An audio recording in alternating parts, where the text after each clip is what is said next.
Before there was a London as we know it, before the Great Fire, before the Plague, before the Parliament or the monarchy as we understand it today, there was a hill beside the River Thames, and on that hill a decision was made that would shape nearly 1,000 years of English history. In this video, I use modern AI tools to bring historic paintings, engravings, and architectural records to life, allowing us to move through the Tower of London across 10 centuries of use, from its very first stone to the ravens that still guard it today. The Tower of London is not one building. It never was. It is a fortress, a palace, a prison, an armory, a treasury, a zoo, and a place of execution. It has held kings and killed them. It has stored the crown jewels and witnessed the destruction of dynasties. Few places on earth have been so many things to so many people for so long. To understand the Tower of London, you have to begin not in London, but in Normandy. In September 1066, William, Duke of Normandy, crossed the English Channel with an invasion force and at the Battle of Hastings defeated the Anglo-Saxon king Harold II. England had a new ruler, but ruling and controlling are two very different things. William understood immediately that London was the key. Whoever held London held England, and so even before his coronation on Christmas Day 1066, he moved to secure the city's eastern edge, the point most vulnerable to attack from the river. His first fortifications were crude: earthworks, a ditch, a timber palisade, practical, fast, functional. But William was not thinking about temporary solutions. He was thinking about permanence. He was thinking about a structure that would not just defend London, but make every Londoner who looked at it understand, without a single word being spoken, who was now in charge. Around 1078, construction began on what we now call the White Tower. It was designed by Gundulf, Bishop of Rochester, and built using constone shipped directly from Normandy. The use of imported stone was deliberate. It said, "We are not borrowing your traditions, we are replacing them with ours." The White Tower rose to roughly 27 meters, enormous by the standards of the time. Its walls at the base were nearly 4 meters thick. It contained a chapel, residential quarters for the king, a great hall, and storage. It was not just a military structure, it was a seat of royal power in stone form. When it was completed and whitewashed, which is where the name comes from, it gleamed against the gray London sky, visible for miles. Impossible to ignore. That was the entire point. A striking contrast, a building designed to project peace and order, built entirely on the logic of fear. For the next 2.5 centuries, each new monarch who inherited the tower seemed to feel compelled to add something to it. The result was not a planned complex, but an organic one. Walls layered upon walls, towers added to towers, each generation stamping its own authority on the site. Richard I, in the 1190s, added a moat and extended the outer walls. Henry III in the 13th century turned the tower into a genuine royal palace, adding luxurious chambers, a great hall, and a menagerie, a collection of exotic animals including lions, bears, and eventually an African elephant, gifted to him by King Louis IX of France. The idea of a king keeping wild animals at his fortress is striking. It said something important. This man has power over nature itself. The menagerie ran for 6 centuries, finally closing in 1835. Edward I, perhaps the most aggressive builder of them all, completed the concentric ring of defensive walls that defines the tower's layout to this day. By the early 14th century, the tower covered roughly 4.5 hectares. It had become one of the most formidable fortifications in Europe. We tend to think of the tower today as a place of imprisonment and death, but for much of its medieval life, it was something else entirely: a royal home. Kings held court here, queens gave birth here, state banquets were held within these walls. For centuries, it was the tradition that the night before a coronation, the monarch would process from the tower to Westminster Abbey. The tower was not the end of the journey, it was the beginning, the place a ruler departed from to become a king or queen. Henry VIII made this procession in 1509, Anne Boleyn in 1533. She rode through cheering crowds, through streets draped in cloth of gold. 3 years later, she would return to the tower, under very different circumstances. At some point, gradually, almost imperceptibly, the tower shifted. It never stopped being a fortress. It never fully stopped being a palace, but it became something else too.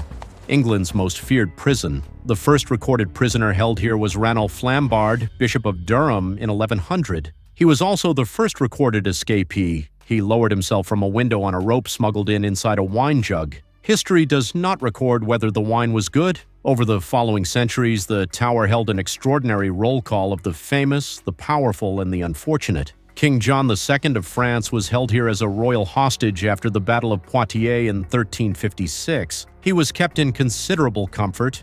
Fine food, servants, his own household. Imprisonment at the tower was rarely the same experience for everyone. Your comfort depended entirely on who you were and who needed something from you. The young Edward V and his brother Richard, Duke of York, were housed in the tower. In 1483, following the death of their father, Edward IV, they were never seen in public again. The mystery of the princes in the tower has never been definitively solved, and it remains one of history's most haunting cold cases. Sir Thomas More, the scholar and statesman who refused to endorse Henry VIII's break with Rome, was imprisoned here in 1534. He spent 14 months writing, reflecting, and refusing to change his position. He was executed on Tower Hill in 1535. Anne Boleyn, the queen who had ridden through London in triumph just 3 years before, was brought to the Tower in May 1536 on charges of adultery and treason. She reportedly said, upon entering through the river gate, "Master Kingston, shall I go into a dungeon?" She was assured she would not. She was given the same royal apartments she had used before her coronation, the same rooms, a completely different reason for being there.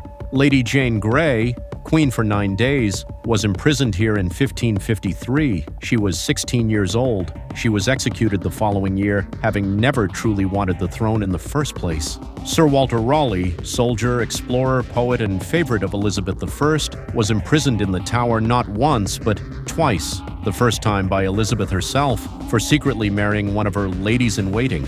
The second time by James I, for 13 years, during which he wrote his History of the World. Not every prisoner simply waited. Some filled the time remarkably well. The Tower is associated with execution in the popular imagination, but the reality is more nuanced than most people realize. Most executions connected to the Tower actually took place on Tower Hill, just outside the walls. A public spectacle, sometimes watched by tens of thousands. High-profile criminals, traitors, and enemies of the state were killed there in full view of London, but a select few were executed privately inside the Tower grounds on the small green now known as Tower Green. Only 7 people were executed within the walls during the Tudor period. That small number tells its own story. These were not criminals being punished publicly. These were powerful individuals being disposed of quietly with as little spectacle as possible. Among them, Anne Boleyn, Catherine Howard, 2 of Henry VIII's 6 wives, Lady Jane Grey, the aged Margaret Pole, Countess of Salisbury, at 67 years old. A memorial marks the site today. It is one of the quietest spots in the Tower, surrounded now by tourists with cameras, and yet it is somehow impossible to stand there and feel nothing.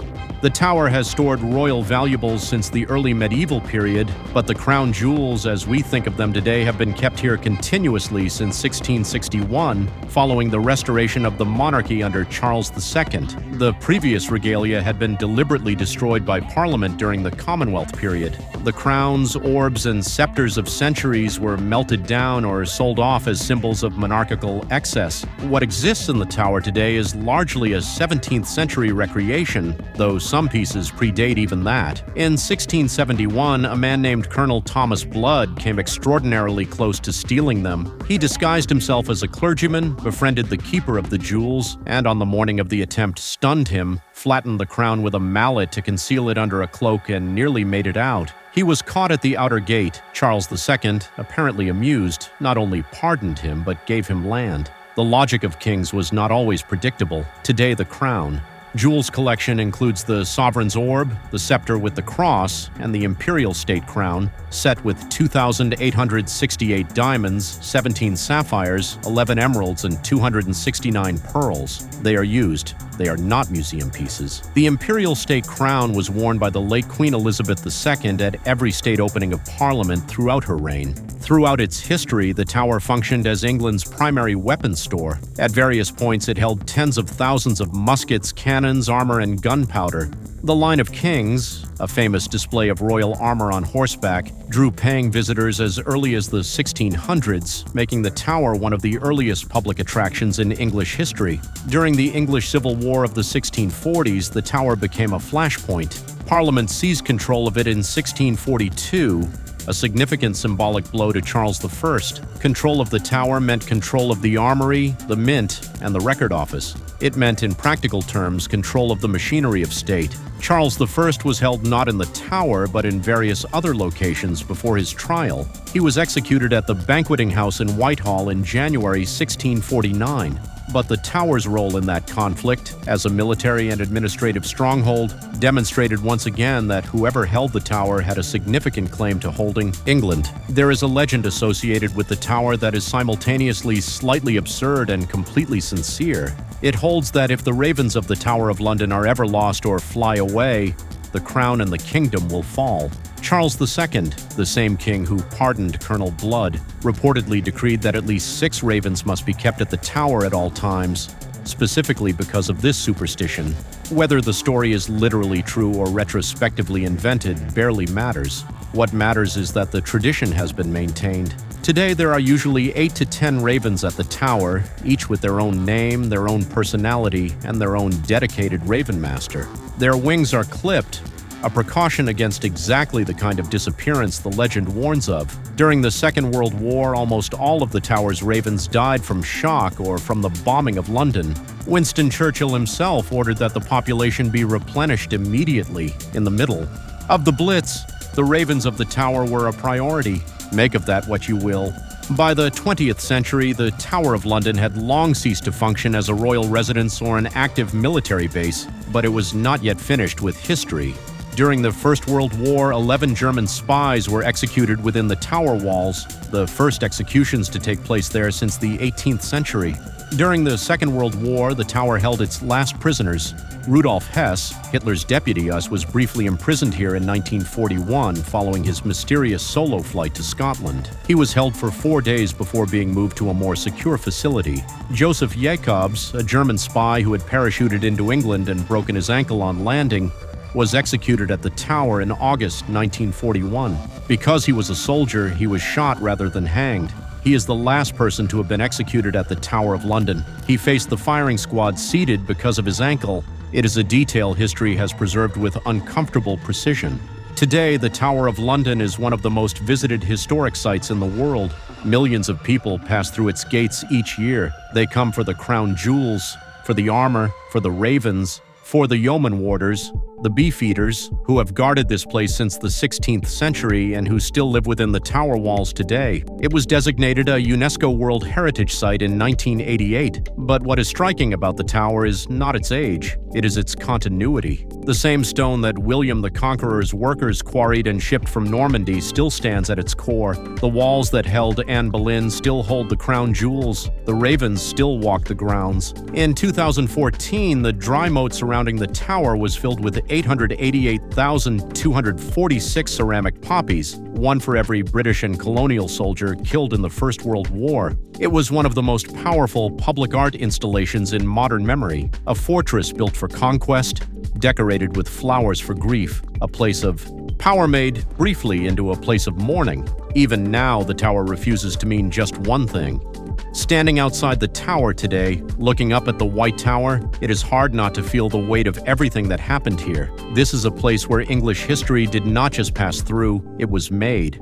Dynasties rose and fell within these walls. Decisions taken in these chambers changed the course of nations. People walked in through that gate and never walked out again. And yet it endures, complicated, contradictory, and completely itself. A fortress that became a palace that became a prison that became a museum that is still quietly all of the above. If there is another fortress, another dynasty, or another moment in history you would like to see brought back to life, let me know in the comments. I would love to keep building this journey into the past with you.